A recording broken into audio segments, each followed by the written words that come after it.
Hi. Hey everybody. How are you all doing? Welcome to us today. We are opening the box on something that probably feels heavy and it's just needed work. Yeah, and we're talking about wounds. Wounds, when undealt with, lead to disconnection, disharmony, heaviness. And we are all about doing the work and doing the hard stuff and treading through to get to the other side, to live our highest expression of ourselves, to feel good, to feel joy.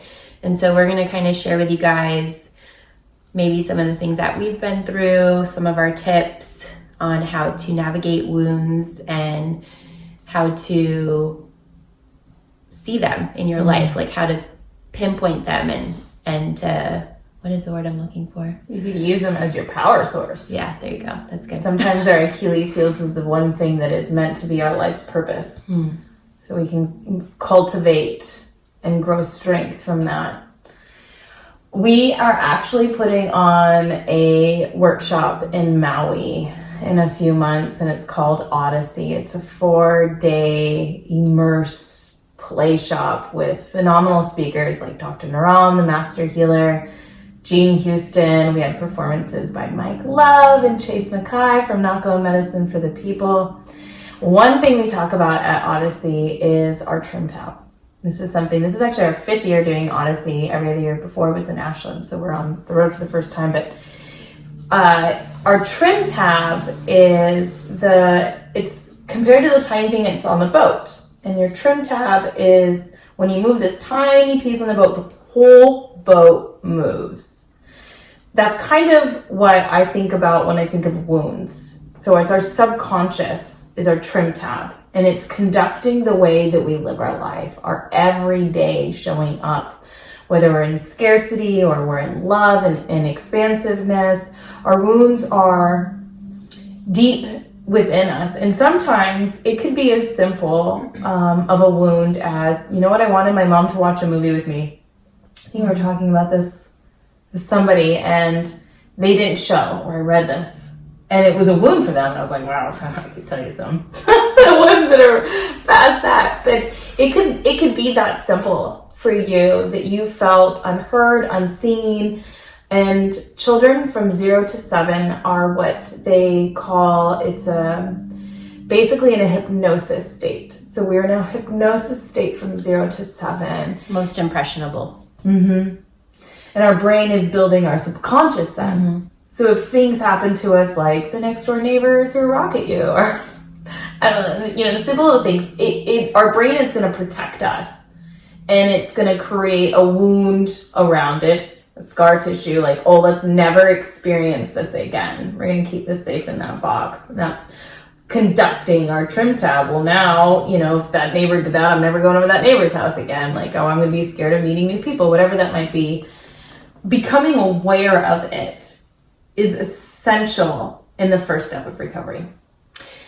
And as we're adults, the funny thing is, it's kind of funny. It's not funny, but it's funny, is that a lot of us, when we are unconscious, we're living through the wounds of our childhood.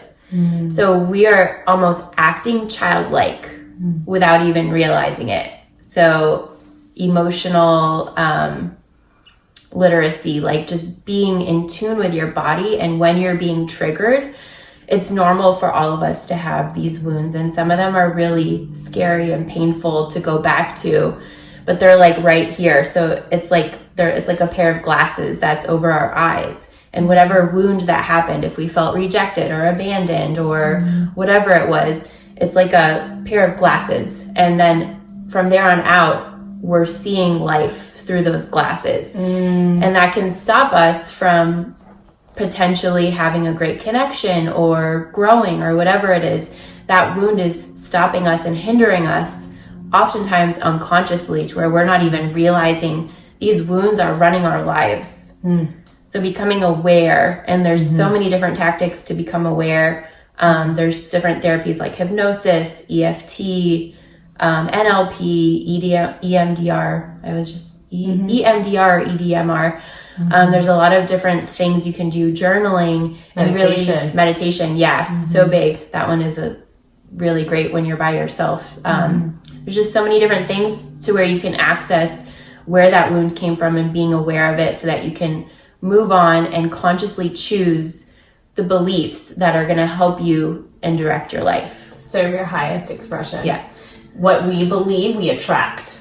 So whether we believe we're unworthy and we just get with a bad relationship and then we're like, see, all people suck, all relationships suck. So we're attracting that in and we don't even realize it. We're stuck in victim still. That wound is still conducting how we do life. I am a big proponent when it comes to healing for a few staple items. And one is going inward and just asking. And I love earth grounding. I love being in earth. So if you can get outside barefoot, put your feet in the dirt, hug a tree. Studies got me backed now. Hippy dippy stuff is real. Go hug a tree, put your feet in the dirt, go into the water, and sink in and ask, is this inner child work? Is this a wound? Am I manifesting and co-creating this experience? Or is it something else? And see what shows up for you. And frequently, it doesn't come instantly. It'll show up later. One of the other really big things for me is I got a coach. When I was 25 years old, I was so blessed to meet Vicki Hannah Lynn, who's a blind motivational speaker. She is now my third mom. I talk to her every few days. And she's a licensed therapist as well. So I happen to be in really good hands. And having somebody who's a mentor in your life, and this is key, people. I really can't stress this enough. In a relationship, as a single person, as a whatever you are in your profession, when you seek advice, please seek it from someone who is a level higher than you and you wish to see yourself at. So if you're married and you seek your single friend's advice, it's probably not going to be so good for you.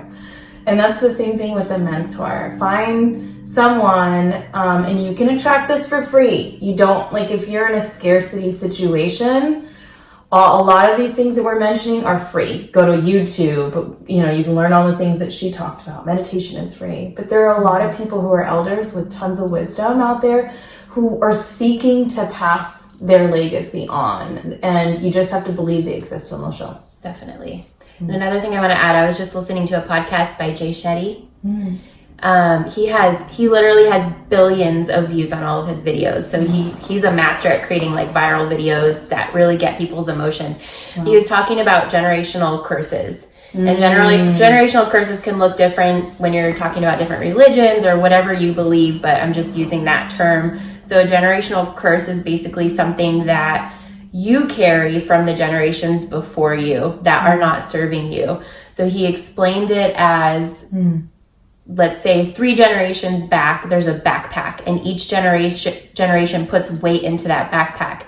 And now that backpack is passed on to you. You're carrying the weight and you have no idea what's in the backpack. So your job is to open the backpack.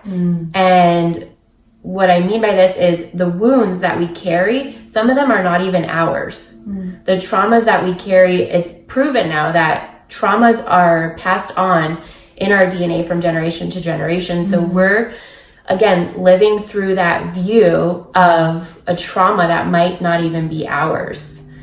So becoming aware and asking yourself, what I just said, is that serving me or is that hurting me? Do I want to pass this down to my kids? Do I want to create a more empowering belief or narrative around something that serves me and serves my children and serves the future generations? I want to be the chain breaker. I want to break the generational cycle breaking. Yes, cycle breaking. It's an actual term when you're breaking your passed down patterns. Yeah. It's huge. Breathe into that. It's heavy. We're here with you guys. We're opening up our own boxes on this journey. Each and every year, another layer of the onion comes back as we expand and become our highest expression with you. Please, as always, send us your feedback, how you do it, what you might be experiencing, a different topic that you want to talk about, or what your thoughts are about this topic. Yes. We love you guys. We as do love you. always. Thanks for listening in. Have a great day. Bye.